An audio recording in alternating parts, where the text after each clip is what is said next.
We spend a lot of time on the show talking about health issues, Roslyn, and it looks like you got affected by two of the biggest ones that we talk about a lot here. I sure did. You could say that again. Oh, that's, you know what, the thing about weight is you can lose weight. The cancer, congratulations on beating that one, because that's a much bigger mountain. Thank you very much. I'm very proud to have overcome that, as well as the food and weight issues that I had to overcome as well. They weren't connected, were they? No, they were not connected. Okay, so explain to me then the book, the 9 Guiding Principles. How did you come up with 9 guiding principles out of this horrific chapter of your life? Well, having had cancer, when you've lost your health once, it kind of teaches you a lesson that it's not something you want to lose again. And as I was approaching the age of 40, I found that here I was, heavier than I ever was before. My pants were getting tighter. I was having less energy. I didn't feel as good as I wanted to feel. And I thought, gee, here I am gaining weight. I've already lost my health. What else has to happen to kick me into gear to start making some serious changes? And so what I did is I asked myself, what, all the efforts that I'd made to lose weight in the past, what didn't work? Because obviously it wasn't working, right? Yeah. And what it really came down to is the fact that, you can go on and off diets, but when you go on them, you can lose weight, but as soon as you go off of them, you gain the weight back. Right? And usually, in my case, then some. And then some, because typical diets are usually too highly restrictive, they're too unbalanced, often too unhealthy, and mostly they're just too hard to stick to long term. So what I thought was, what can I do differently? What principles and guidelines do I need to follow so that I can lose this weight and keep it off and feel good long term? This is a very long-term approach. So it's a lifestyle change. It is a lifestyle change, and it's hard for some people to accept that because we live in a very quick fix society. Everybody's looking for that quick solution, right? Well, my doctor told me years ago, if there was one diet that worked, there'd be one diet.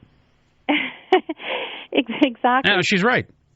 She's absolutely right. Yeah. So explain to me the A list. How does that work? Well, what it is, there's 9 principles. They each start with the letter A.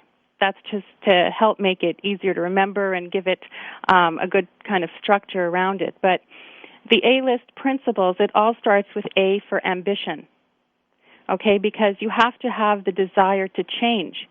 Obviously, something has to change. If you keep doing what you're doing, nothing's going to be different. So what is your desire? What is your willingness to do something about it? Yeah, well, that's a little bit. That's a big. That's not a little. If you can answer that first question, man, the rest of it might just fall into place. Well, and that's it. All the A's, one builds on top of the next one. So the purpose of these principles in the book is to not just give people information, because there's a lot of books out there that are simply information-based. Here's more information. But my approach with the principles, it's not just about the food you put in your mouth, because it doesn't work. If you just change the food, yes, but it's about how do you change your relationship with food. And then I've heard that phrase before, and some people, I'm sure, are rolling their eyes when they hear that, about a relationship with food. But you're talking about emotional reactions. I'm talking about emotional reactions and even your mindless habits around food, the things that you do mindlessly, whether they're emotions-based or just the fact that we live in such a fast-paced society that sometimes we're so busy running around trying to get things done that, we might skip a meal, or we might grab something quick to eat, or something that's just easy because we're too tired to make, to prepare something. But it's about learning how to simplify things so that you can manage to have a healthy way of eating, and that doesn't mean that you can never have things that you enjoy. Right away when when I talk to people about the idea of healthy eating and weight loss, they go, oh, that means I can never have chocolate, or I can never have this. And it's not about that at all. You can have foods that you like. It's just eating them a little bit differently. That's what it comes down to. Here's a line that was handed me a little while ago that's starting to sink in. It's not the minutes you spend at the dining room table, it's the seconds that'll get you. That's good. Sad, but I like it too, because I have to remind myself of that pretty much on a meal by meal basis. How much is that attitudinal? Well, you know what you just said about the seconds. It's really, I have figured out what I believe to be the number one reason why it is so hard to lose weight and keep it off. You want to know what that number one reason is? Well, of course I do. Because food tastes good. It's as simple as that, huh? It's as simple as that, because that's what it is. Food tastes good, and the thing is, that's not going to change. So the only other part of the equation is you. So when you're sitting at a meal and you're enjoying delicious food, yeah, it's going to taste good, right? But it's, when you go for more and more as if like you're never going to eat this again, that's part of the attitude that has to change. That wake-up call when you're in it and realizing, what can I do differently? There is a wonderful, and I'm only told this because I have not been there yet. There's a wonderful Chinese buffet restaurant that opened in the south end of Kitchener last fall, and I have friends that go there on a quasi-regular basis.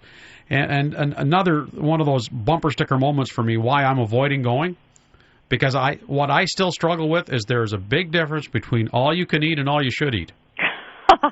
You know what I mean?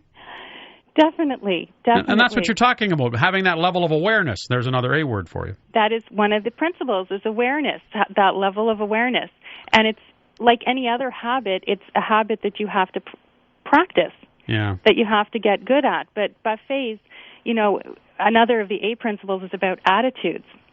And one of the things is we all have attitudes and certain beliefs about, again, our relationship with food. One being, when I go to a buffet, I got to go up at least 2 or 3 times to get my money's worth. There you go. Right? And that's a belief we have the second we walk in, whether we consciously think it or not. Yeah, we'll go to a gourmet restaurant and pay twice as much for a plate with half as much on it.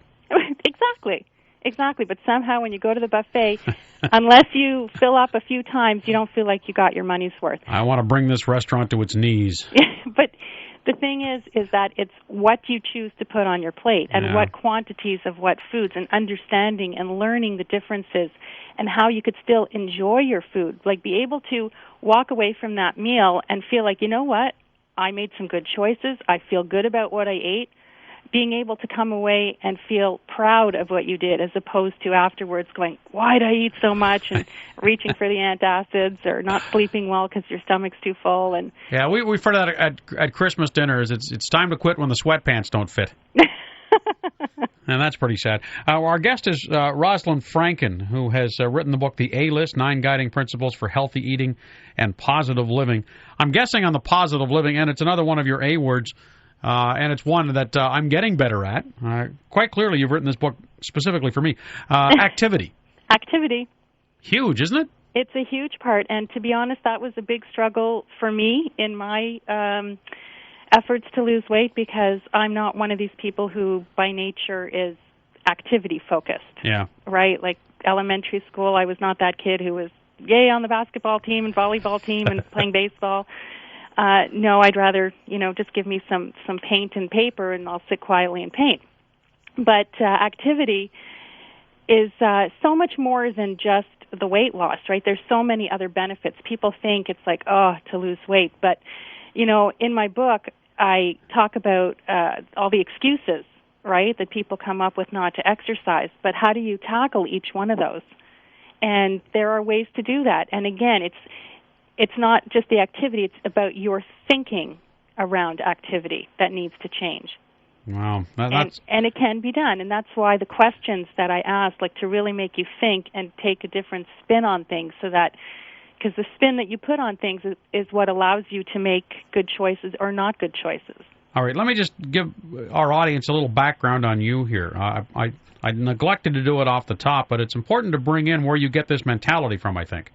Roslyn was born in Montreal to a mother who survived the concentration camps of Nazi Germany and a father who survived the slave labor camps as a prisoner of war in Japan. That's right. How do you not get the determination gene? I think I've definitely inherited that determination gene, because there's a lot of people who have gone through similar experiences to my parents, but who come out of it very bitter and negative toward the world. But I'm amazed at how my parents have always been the most gracious people. My mother, unfortunately, passed away of cancer in 2004. My dad is going to be 85 in April. Wow. And is still going strong and has an unbelievable attitude toward life. He must have. And and he's still going. And there's no doubt that in terms of role models, but what is it that enables somebody to do that? And it comes from within. It comes from finding a strength within. And I have seen in my clients, because I do one-on-one counseling as well, and I've seen in my clients some people just literally turn themselves around, that the results that you get are so much more meaningful than just a number on the scale. People seem to be so focused on that number on the scale. But the end result is you feel lighter in your whole attitude towards life. Yeah. Well, if that's not enough for you to think that Roslyn's really got that stick-to-it attitude, her husband is a professional magician, so... That's right. I wish he could have made my weight disappear. He could have hid it for you for a while, but you'd have found it. And you live in Ottawa with a magician who's not a member of Parliament. See, that's pretty amazing in itself. A lot of those guys are tricksters. If you want to learn more about Roslyn, the alistbook.com is the website. I've got that link from my webpage, but she'll be speaking in Toronto at the Holistic World Expo. That's March 16th at the Metro Convention Center in Toronto. If you want to hear more about her story, but the alistbook.com is probably the quickest way to get a hold of the book. What a treat, Roslyn. Thank you so much for your time. Thank you so much. We'll talk again. Bye-bye. Roslyn Franken. Quite a success story when you consider what she had to overcome. Probably the biggest issue is cancer, and she survived that and is thriving now in the business world in Ottawa. This is 570 News.